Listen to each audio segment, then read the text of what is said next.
선생님,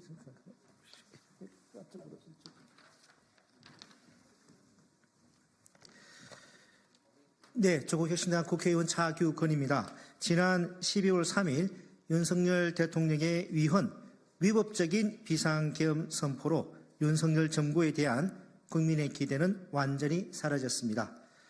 국헌을 물랑케 했음에도 뻔뻔하게 아무 일 없었다는 듯 버티는 윤석열 대통령에게 더 이상 정상적인 국정 운영을 기대할 수는 없습니다. 오늘은 평소 인간의 심리를 연구하고 상담하시는 상담 심리 전문가와 임상 심리 전문가 선생님들께서 윤석열 대통령의 하야와 탄핵을 촉구하는 시국선언을 하는 현장에 함께 하게 되었습니다. 먼저 오늘 참석한 분들을 소개해 드리겠습니다. 한국상담심리학회 이성욱 선생님 나오셨습니다. 명상과 상담연구소 봄 김민아 선생님 참석하셨습니다. 부천시 청소년 상담복지센터 김현지 선생님 참석하셨습니다. 온마음연구소 신인수 선생님 참석하셨습니다. 심리상담소 있다 고진 선생님 참석하셨습니다. 닛부타의 숲 정신분석클리닉 남종희 선생님 참석하셨습니다. 예, 그리고 조국혁신당 국회의원 강경숙 의원님 참석하셨습니다. 그러면 시국선언을 하게 된 동기를 명상과 상담연구소 봄 김민아 선생님께서 먼저 말씀을 해주시고 다음으로 시국선언 과정에서 일어난 일들에 대한 브리핑을 김현지 선생님께서 발언해 주시고 마지막으로 한국상담심리학회 이성욱 선생님께서 시국선언문 낭독을 해 주시겠습니다.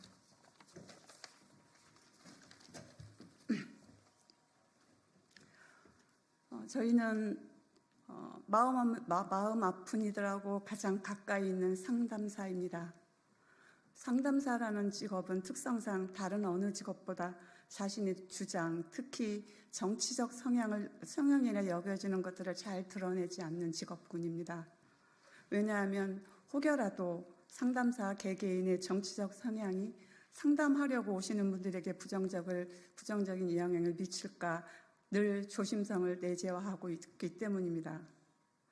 그렇기 때문에 더더욱 상담직을 내걸고 세상을 향해 외치는 일은 거의 하지 않습니다. 그러나 근래 들어 우리 상담사들은 정치적 중립이라는 문제를 놓고 깊은 고민에 빠졌습니다. 하여 많은 의논을 하였습니다. 자기 검열도 있었습니다. 혹시라도 받게 될 불이익에 대한 염려도 있었습니다. 하지만 상담사인 우리는 현재 공정과 상식을 내세운 현 정부가 오히려 불공정과 몰상식으로 난장판을 만들고 있었고 급기야는 계엄령 선포까지 이르는 걸 보고 우리는 가만히 있을 수가 없었습니다. 저희는 시민들이 상담 장면에서 상담 장면 밖에서 얼마나 몸살을 앓고 있는지 절절하게 목격하고 있었기 때문입니다. 따라서 이러한 현상에 침묵하는 것이 결코 정치적 중립이 아니며 더더욱 상담스럽지도 않다는 결론에 이르렀습니다. 이에 우리 상담사는 이를 바로잡고 시민들의 마음을 지키고 보호하는 데 힘을 쓰는 것이 상담스러우며 공의로운 행동을 하는 것이라 결심하게 되었습니다.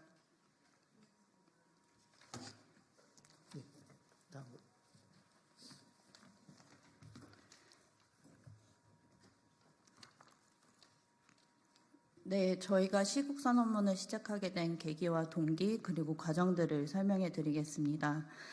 우선은 저희가 11월 27일부터 시국선언문을 성명성을 회람을 시작하게 되었습니다. 하지만 저희가 오픈 채팅방도 열었고 그거에 대해서 많은 반응이 없었으며 많이 아쉬운 점도 있었습니다.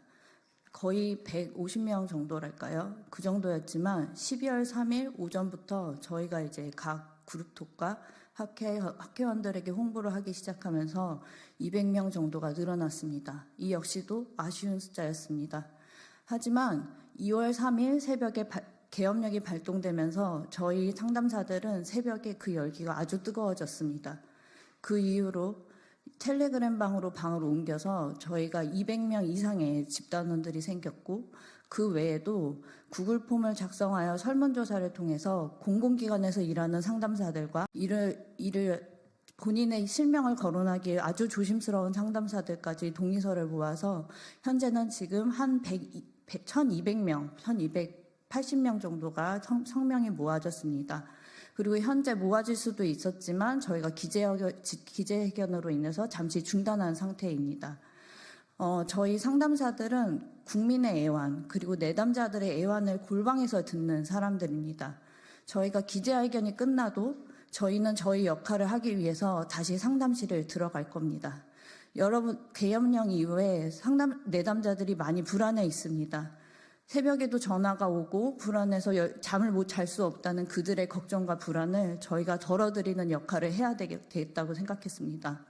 국민으로서 뿐만이 아니라 저희 상담사의 역할과 책임을 지키기 위해서, 이를 최선을 다하기 위해서 저희는 앞으로도 시국선언문 성명을 진행할 것이며, 또한 탄핵이 통과될 수 있도록 저희는 어떤 운동이라도 결심하고 진행하겠습니다.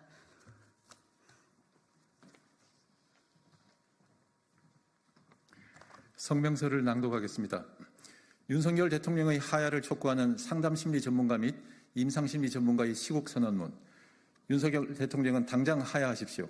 당신은 대통령의 권력을 사용하여 불법적인 군사 반란을 일으켰고 우리의 고즈넉한 겨울밤을 경악과 공포로 파괴했습니다.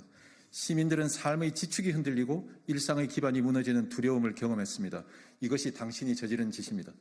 당신이 일으킨 군사 반란을 세상의 수많은 장삼 이사들은 정신 나간 짓, 미친 짓이라고 평가하고 비난합니다. 하지만 우리 상담심리 전문가와 임상심리 전문가들은 정신병리의 용어나 이상심리 진단 기준으로 당신의 정신 상태를 예단하지 않겠습니다. 그것이 심리 전문가들의 윤리이며 인간에 대한 예의이기 때문입니다. 당신도 대통령으로서 합당한 법과 윤리, 그리고 민주시민사회에 대한 예우를 지켰어야 했습니다. 국가의 법, 세상의 윤리, 인간에 대한 예의까지 모욕하고 파괴해버린 윤석열 대통령에 대한 기대를 완전히 철회하고 당신의 하야를 촉구합니다. 다만 우리 상담심리 전문가와 임상심리 전문가들은 당신으로 인해 상처받은 시민들의 마음을 회복하고 보호하는 책무를 최선을 다해 계속 수행할 것입니다. 우리 심리 전문가들은 10여 년 전 세월호에서 다시 돌아오지 못하는 자식을 한 번만이라도 더 만날 수 있다면 소원이 없겠다는 부모들을 마주해야 했습니다. 아들이 생전에 좋아하던 콩나물국밥을 같이 먹으러 가고 싶다던 미수습자 아버지의 이야기를 백목항에서 듣고 같이 울었습니다. 그 애통함과 억울함이 아직 채 가시지도 않았는데 여동생이 만약 살아있다면 이번 겨울에도 눈오리를 만들며 장난을 치고 싶다던 이태원 참사 희생자 오빠의 이야기를 또 듣고 있습니다. 아침에 눈을 뜨는 것이 무섭다는 자영업자들과 실직자들의 이야기를 듣습니다. 아무도 도와주지 않는 이 사회가 진저리치게 외롭다며 스스로 목숨을 끊는 사람들의 소식을 매일매일 듣습니다. 사회 시스템 곳곳의 복지제도가 축소되고 약자들에 대한 지원이 줄어들고 있다는 이야기를 실시간으로 듣습니다. 각자 도생이 삶의 지침이 되었고 정부는 어디에서 무엇을 하는지 도무지 알 수 없다는 탄식은 이제 너무나 익숙합니다. 우리 심리 전문가들은 세상의 모든 아픔과 고통을 듣는 사람들입니다. 인간이 겪는 마음의 고통은 납득할 수 없는 경험의 다른 이름이라는 것을 압니다.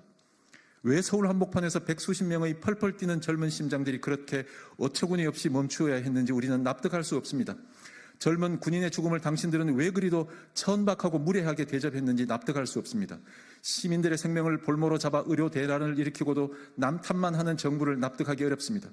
뇌물 명품을 축소하고 주가도 대파값도 조작하고 올바른 길을 왜곡하고 학생들의 입을 틀어막고 연구자들을 쫓아내고 심지어 이 정부의 시작이 불법에 의존한 것이 아니냐는 의혹도 점점 커지고 있습니다. 이렇게 납득할 수 없는 일들이 쌓이고 고통이 커지면 개인도 국가도 병이 들어 무너져갈 것입니다. 이러한 병의 이치를 아는 우리 상담심리, 임상심리 전문가들은 대한민국의 운명이 이대로 계속 병들어 가도록 놓아둘 수 없습니다. 윤석열 대통령은 하야하십시오. 각 개인의 정신에는 검열하고 취조하고 징벌하는 검사와 같은 기능이 있습니다. 그리고 그것이 공정한지 아닌지 판정하는 판사와 같은 기능도 있습니다. 검사와 같은 정신 기능이 과도하게 작용하거나 자신의 행위와 생각을 평가하는 판사의 기능이 편향되면 개인의 삶은 종래 병들어 무너집니다. 하물며 국가를 달리 말하겠습니까? 법의 주인은 시민임을 모르는 사람은 없을 것입니다. 그러나 대한민국의 현실은 그렇지 않아 보입니다. 법을 지키지 않고도 벌받지 않는 자들이 법의 주인으로 행세하고 있습니다. 사욕을 위해 법을 사용하고 법의 공의로움을 모욕하는 자들이 법의 수호자라고 자처하고 있습니다. 시민들이 납득할 수 없는 편향된 징벌과 편애가 드러나는 판결이 너무나 잦습니다. 정적에게는 30장 방석 밑에 콩알 하나를 찾아내어 죄를 묻는데 대통령의 부인은 수많은 혐의에도 불구하고 징벌의 근처에도 가지 않습니다. 영부인에게 계속 진상되는 혐의 없음은 시민들의 혐오감을 증강시킵니다. 거부. 윤석열 대통령의 거부권은 정의에 대한 거부임이 자명해졌습니다. 당신의 정부가 모든 정의를 물리치고서라도 지키고자 하는 한 사람이 누구인지도 밝혀졌습니다. 이 나라의 대통령이 영부인의 광대가 되었음을 통탄합니다. 윤석열 대통령과 그 정부는 국가의 정신을 병들게 하고 시민의 삶에 고통을 주고 있습니다. 대한민국의 건강한 앞날을 위해 이다지도 혼곤하고 문란한 정부의 수장 윤석열 대통령은 당장 하야하십시오. 우리 상담 심리 전문가들과 임상 심리 전문가들이 만나온 수많은 시민들의 염원을 대신하여 국회의원님들과 정치인들에게 간곡하게 말씀드립니다. 윤석열 대통령의 탄핵은 반드시 이루어져야 합니다. 이 과제를 하루빨리 마무리해 주시기 바랍니다. 우리들은 매일 매순간 삶의 현장에서 수많은 시민들을 만나고 있습니다. 지금은 민심의 경량이 권력의 배를 뒤집고야 말 거대한 힘을 느끼고 있습니다. 특히 국민의힘 국회의원들에게 조언합니다. 윤석열 대통령의 탄핵에 동의하시기를 바랍니다. 그렇지 않으면 당신들의 정치적 운명은 윤석열 대통령과 함께 처참히 몰락할 것입니다. 이것은 우리 심리 전문가들이 일상의 현장에서 경험하는 가감없는 현실입니다. 상담 심리 전문가와 임상 심리 전문가들 1256명이 모여 대통령의 하야와 탄핵을 요구한 적이 있는지 기억해 보십시오. 대한민국 시민들의 강건한 정신의 힘을 만만히 보지 말아야 합니다. 1960년 4월 19일 전후 세대는 이승만을 하야시킴으로 첫 시민항쟁을 승리의 역사로 기록했습니다. 약 30년 뒤 그의 자손들은 광주에서 들불처럼 일어나 결국 1987년 60항쟁으로 군사독재 정권의 항복을 받아냈습니다. 그리고 또 다른 한 세대가 흘러 2016년 대한민국의 시민들은 작은 촛불로 엄동설안을 이겨내고 박근혜 정부를 합법적으로 퇴진시켰습니다. 그리고 2024년 12월 4일 새벽 장갑차를 맨몸으로 막아서고 총구를 두려워하지 않는 시민들을 당신들도 보았을 것입니다. 정의에 대한 의지를 유전자에 새긴 시민항쟁의 역사 앞에서 윤석열 대통령 당신의 과오를 두려워하십시오. 시민들은 이제 30년은 고사하고 3년도, 이제는 3일도 너무 길다고 여깁니다. 시민들은 독립투사와 같은 결기를 모으고 있습니다. 윤석열 대통령 당신에게 대한민국에 대한 일말의 애정이 있다면 새벽이 오기 전에 하야하십시오. 우리는 새해가 오기 전에 당신이 대통령이 아닌 나라에서 새 아침을 맞이하고 싶습니다. 한 대학의 교수 연구자들이 탄식한 바와 같이 지금까지는 우리가 비록 폐허 속에서 부끄럽게 머물며 있을지라도 드디어 시민들은 연대하기 시작했고 촛불을 다시 붙였습니다. 폐허의 꽃을 피울 것입니다. 그리고 새로운 열매를 맺을 것입니다. 윤석열 대통령 당신의 사적 욕망보다 더 뜨거운 정의에 대한 열망으로 반드시 이 나라를 건강하게 회복시켜 다음 세대에 고이 물려줄 것입니다. 세상의 아픔에 응답해야 할 책임을 지닌 상담심리 전문가와 임상심리 전문가들은 우리 사회가 겪고 있는 고통의 해법으로 윤석열의 대통령직 하야를 다시 한번 엄중히 명령합니다. 2024년 12월 6일 상담심리 전문가, 임상심리 전문가 1256명 일동. 감사합니다. 네, 그러면 윤석열 대통령의 하야를 촉구하는 상담 심리 전문가 및 임상 심리 전문가 시국선언 발표 기자회견을 모두 마치겠습니다. 네, 인사.